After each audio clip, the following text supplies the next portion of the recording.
दोस्तों, क्या आप जानते हो कि एक ऐसी भी रानी थी जिसके पास लोगों को जिंदा करने की और मारने की शक्ति थी। वो जिसको भी छूती थी वो आदमी मर जाता था।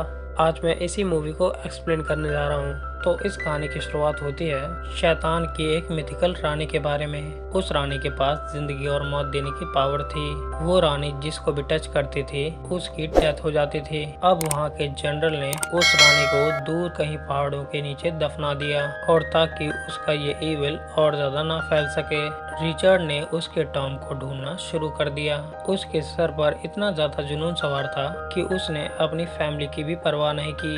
रिचर्ड की एक बेटी भी थी जिसका नाम था लारा, जिसको वो अकेला छोड़कर चले गए थे। और अब हमें मूवी में लारा दिखाई जाती है जो कि एक बॉक्सर बन गई थी। साथ ही वहाँ के ओनर आते हैं और कहते हैं कि तुम्हारी मेंबरशिप फी अभी भी बाकी है। यहाँ से हमें लारा की स्टोरी के बारे में पता चलता है कि लारा के फादर जो रिचर्ड थे, जो उस रानी की तलाश में निकले थे, वो कभी वापस आए ही नहीं। और फिर उसके बाद यहाँ की गवर्नमेंट ने ये अनाउंस कर दिया कि वो मर चुके हैं। और लारा के पास पैसों की कमी नहीं थी।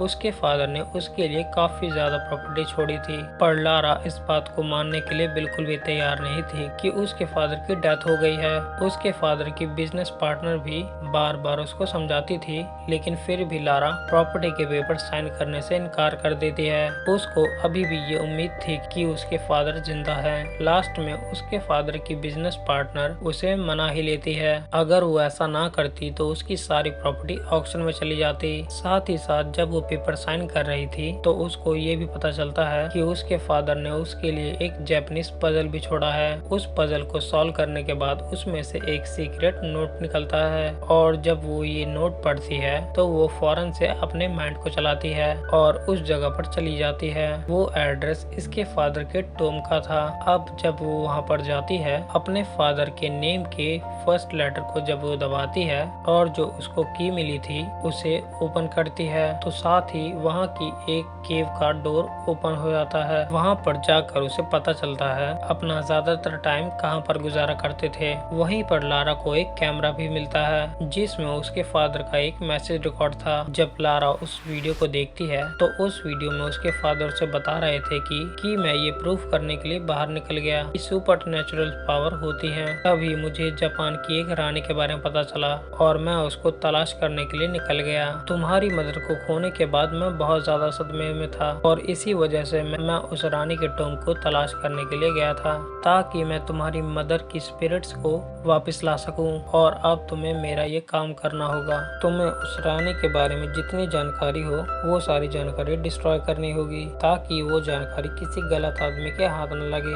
अब जब लारा ये मैसेज सुनती है तो वहाँ पर वो सभी चीजों को देखने लगती है और अब जब लारा वहाँ पर सारी इंफॉर्मेशन पढ़ती है तो उसको पता चलता है कि उसके फादर की किसने हेल्प की थी। और अब वो अपने फादर की किसी चीज को उधार रख के पैसे जमा करके हांगकांग जाती है और फौरन से उस शिप को ढूंढने लगती है जहाँ पर लास्ट बार उसके फादर को वहाँ पर देखा गया था। पर जब लारा उस शिप को ढूंढ रही होती है तो वहाँ पर कुछ चोर आ जाते हैं, उसका बैग चुरा कर भाग जाते हैं। पर उन चोरों ने गलत लड़की से बैग चुरा लिया था। लारा उन चोरों का पीछा करती है, उनको अपनी बॉक्सिंग स्किल से हरा देती है और अपना बैग वापस करने पर मजबूर कर देती है। पर अब लारा को वो शिप भी मिल गया था। उस शिप के ओनर से जब लारा बात करती है तो उस शिप का ओनर उसे बताता है कि मेरे फादर ने तुम्हारे फादर की हेल्प की थी, पर मेरे फादर भी तुम्हारे फादर की हेल्प करने के बाद दोबारा वापस नहीं आए। मुझे नहीं पता कि तुम्हारे फादर जिंदा है या मर गए। अब लारा उस शिप के ओनर को कहती है कि हम दोनों मिलकर अपने फादर्स को ढूंढ सकते हैं। अब क्योंकि लारा को अपने फादर से उस आइलैंड की इंफॉर्मेशन मिली थी,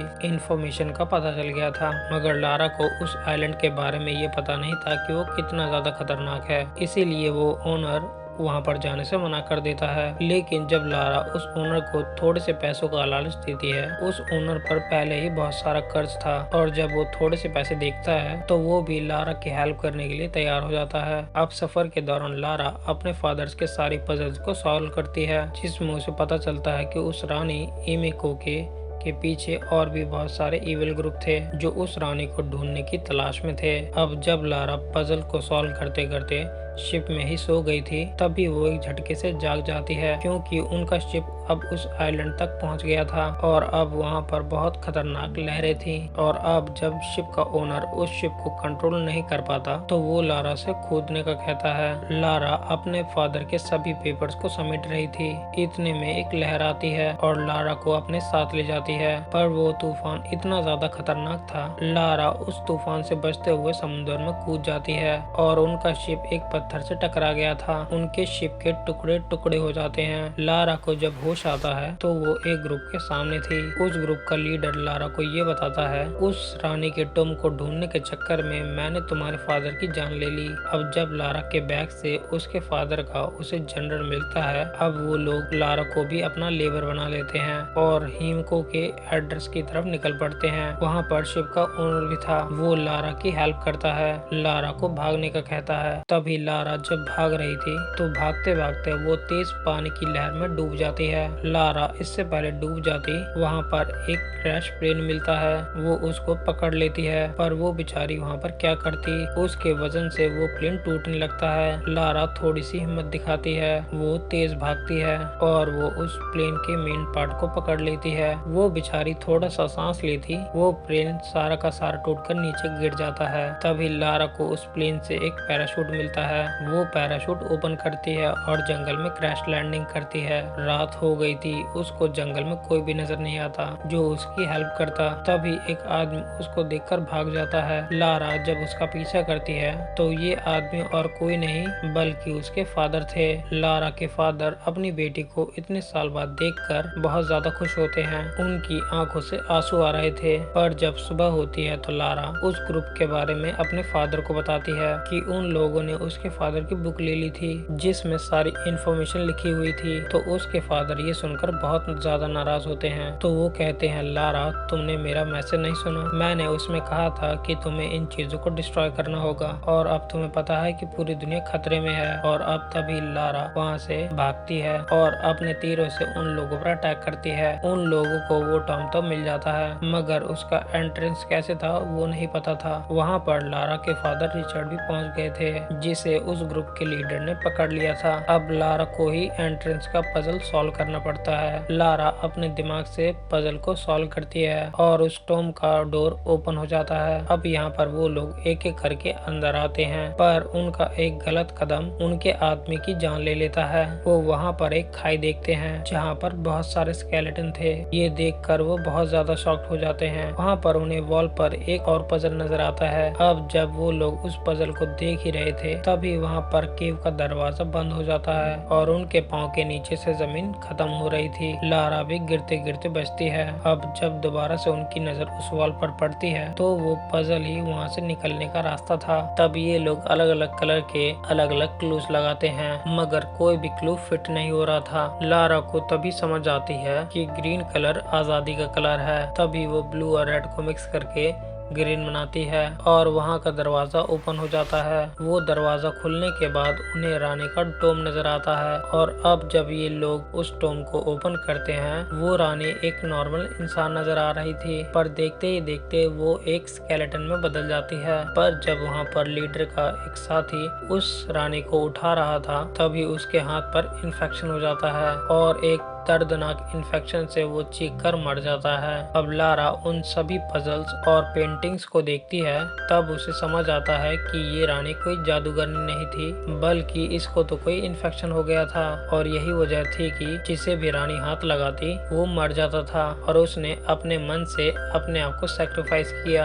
ये नहीं चाहती थी कि उसकी वजह से पूरी दुनिया खत्म हो जाए। रिचर्ड और लारा उस लीडर को मना करती हैं कि इसको यहाँ से हमें नहीं ले जाना चाहिए, पर वो लीडर उनकी कोई भी बात नहीं मानता और उस रानी की एक उंगली काटकर अपने पास रख लेता है। अब वो लीडर उस रानी की एक उंगली तो ले गया था, पर तभी वहाँ पर रानी के वॉरियर्स आ जाते हैं। वो लारा पर अटैक करते हैं, पर अब एक वॉरियर के टच करने से लारा के फादर रिचर्ड को इन्फेक्शन हो गया था। लारा जब अपने फादर के पास आती है तो उसके फादर उसे समझाते हैं कि हम में से यहाँ पर एक को रहकर इस टॉम को डिस्ट्रॉय करना होगा ताकि कोई भी दोबारा इस टॉम को ढूंढ ना सके। और वैसे भी बेटा, अब मैं नहीं बच सकता, तुम्हें मुझे यहाँ पर छोड़कर जाना होगा। लारा जब ये सुनती है, जिसको उसके फादर इतने सालों बाद मिले थे, वो बहुत ज्यादा टूट जाती है और बहुत ज्यादा रोती है।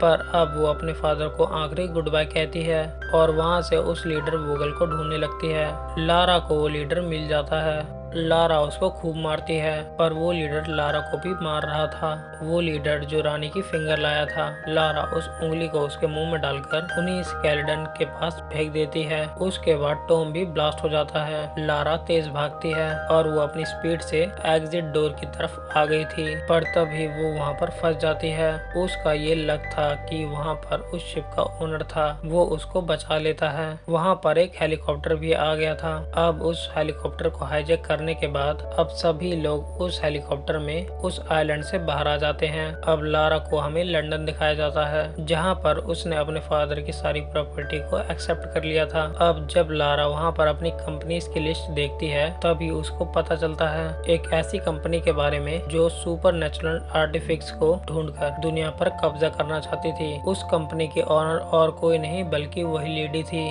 जो इसके फादर की बिजनेस पार्टनर थी, जिसको हमने इस मूवी के स्टार्ट में देखा। उस बिजनेस पार्टनर एना का ये काम था लारा को बिजनेस की बातों में उलझाए रखना, ताकि वो इसके काम में ना आ सके। और अब जब लारा को सब कुछ पता चल गया था, तो वो ये डिसाइड करती है कि वो इनका मुकाबला करेगी और ऐसा कभी भी नहीं होने देगी। और इसी के साथ ये मूवी यहाँ पर एंड हो जाती है। तो गाइज, अगर आपको ये वीडियो अच्छी लगी हो तो चैनल को सब्सक्राइब करें, वीडियो को लाइक करें और वीडियो को शेयर करना ना भूलें। Thank you for watching. Have a good day.